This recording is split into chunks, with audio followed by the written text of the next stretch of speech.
Salam olahraga, pemirsa yang ada di seluruh tanah air, yang ada di seluruh Nusantara semuanya, dari Sabang hingga Merauke. Selamat hari Sabtu dan selamat berakhir pekan buat Anda semuanya. Salam hangat buat keluarga yang ada di rumah ya. Yang belum subscribe, jangan lupa untuk subscribe agar Anda selalu mendapatkan informasi yang terbaru, yang penting seputar Timnas Indonesia. Jika Anda adalah warga Indonesia, mencintai Timnas, sebagai pendukung Timnas, sebagai supporter Timnas, sebagai pecinta Timnas berani mati, ya boleh deh langsung subscribe di channel ini agar Anda mendapatkan pengetahuan kita tentang Timnas.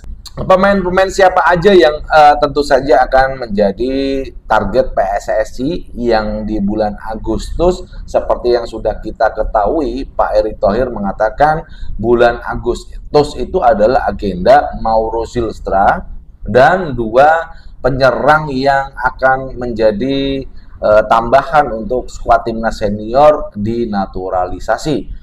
Untuk proses Mauro Silstra, dokumen-dokumen yang udah masuk akan segera diproses dan tentu saja Mauro Silstra akan mengikuti sidang DPR ya, di mana nanti akan ditanya-tanya oleh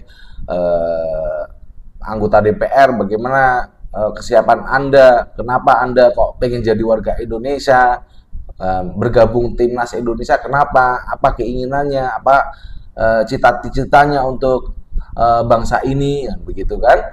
Dan setelah proses tanya jawab dengan anggota DPR dan diterima sebagai warga negara Indonesia, maka nanti akan menjalani proses sumpah di Kemenkumham. Apakah nanti akan di Volendam sana, KBRI-nya kita juga nggak tahu.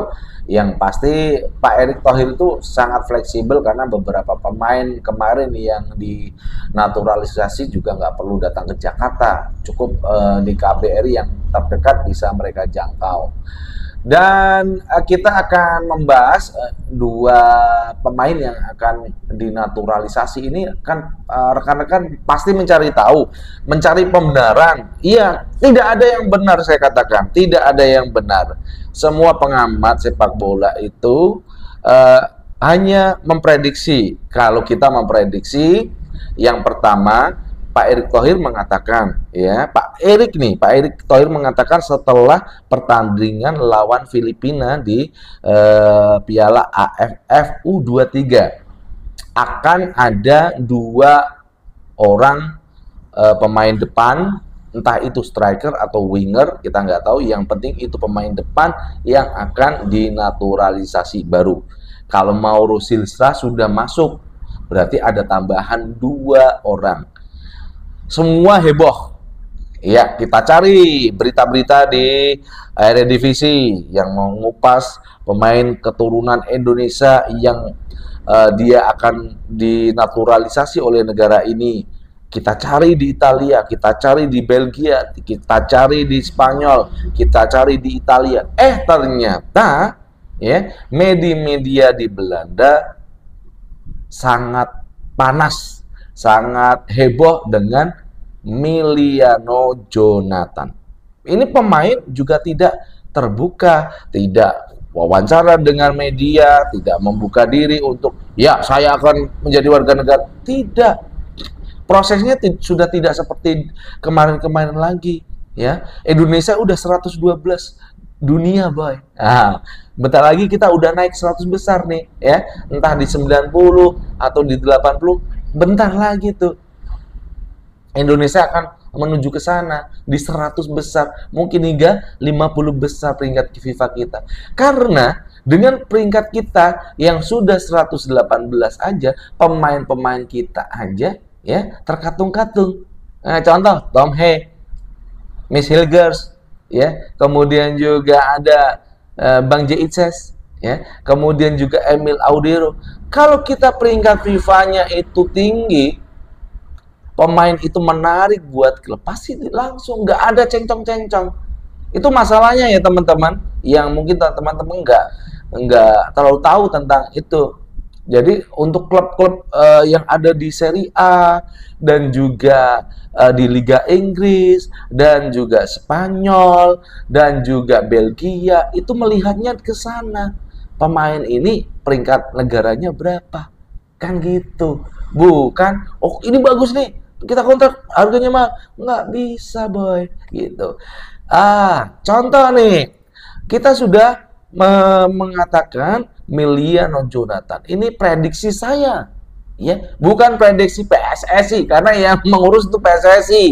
Prediksi kita, saya Jelucisten sebagai penggemar, pecinta, supporter, berani mati untuk timnas Indonesia, mengatakan prediksi saya 80%. Nih, Miliano Jonathan akan benar-benar dieksekusi menjadi warga negara Indonesia pada bulan Agustus setelah Mauro Silvestre. Kemudian kita mencari-cari lagi. Nah, ini siapa nih strikernya yang gantiin oleh kalau PSSI mengatakan 2 orang penyerang. Kenapa dia kok nggak mengatakan kita kan sudah ada Rafael Struijk, kita kan sudah ada Ramadhan Sananta, kita sudah ada Mauro Silvestre, kita sudah ada Jens Raven. Ngapain harus cari lagi? Berarti ada sesuatu gitu loh. Melihat ketiadaan dari Ole Romani di timnas Indonesia karena dia cedera saat ini. Pemulihan dia di Instagram saya lihat itu sudah berlatih fisik, kaki kanannya masih terbalut ya. Kasihan tuh Ole Romani. Pasti ini yang dicari juga pemain yang sepadan. Ya, atau mungkin di atasnya Ole Romani. Saya cari ya berita-berita yang ada di Eredivisie di Liga Belanda. Oh, ternyata ada Dennis Bergkamp. Saya angkatlah. Saya prediksi Dennis Bergkamp mungkin selalu kata-kata mungkin akan menjadi opsi pilihan PSSI untuk dinaturalisasi. Berikutnya, lah setelah 2 hari saya membahas Dennis Bergkamp, ya, hari pertama, hari kedua saya angkat. Ternyata begini, saya membaca lagi berita-berita di Sky Sport di Liga Italia. Ternyata Dalinga nih, Thijs Dalinga ini keren. FC Emmen, kemudian Groningen, Toulouse, Bologna. Walaupun dia musim lalu hanya menciptakan 3 gol, tapi harganya 260 miliar. Apakah ini nih kita cari? Ternyata Dalinga itu memang kakeknya ya. Ini orang Tanjung Priok. Ini beneran. Orang Tanjung Priok, berat umurnya waktu itu di tahun 54 kakeknya. Kakek neneknya itu di Tanjung Priok. Entah tahun berapa dia pindah ke Belanda, kita nggak tahu juga ya proses kepindahan mereka. Dan dia itu adalah cucu, bukan cucu buyut dari Dalinga. Gitu ceritanya. Dan kita cari terusan apakah Dalinga itu berkasnya udah masuk di diaspora. Kita semua juga nggak tahu. Sama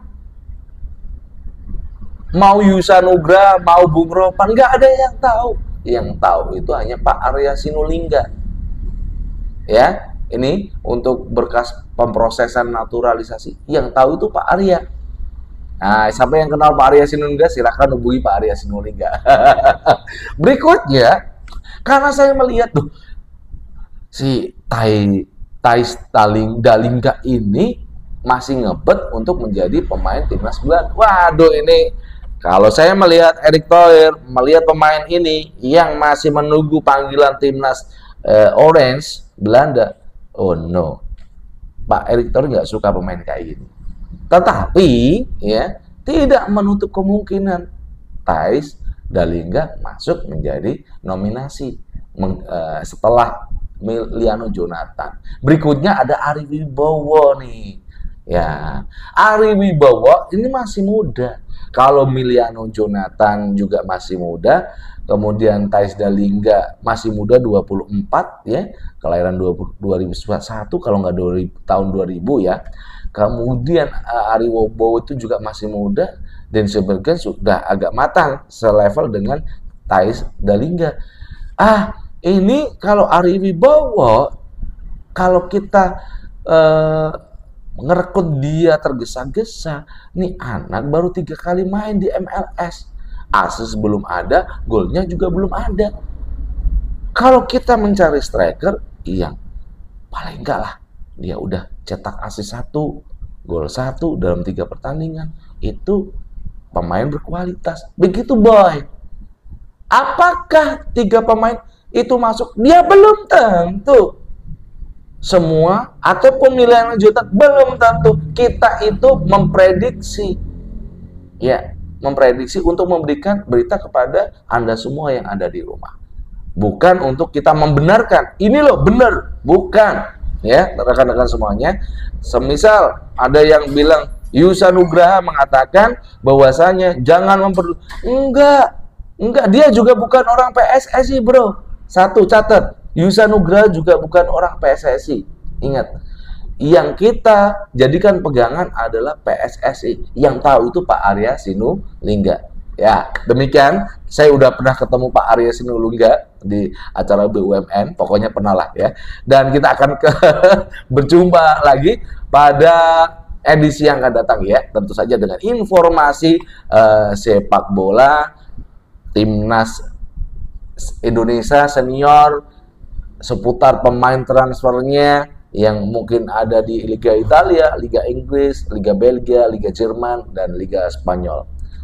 Kita akan bertemu lagi pada acara yang akan mendatang. Wassalamualaikum warahmatullahi wabarakatuh. Salam olahraga. Bye-bye.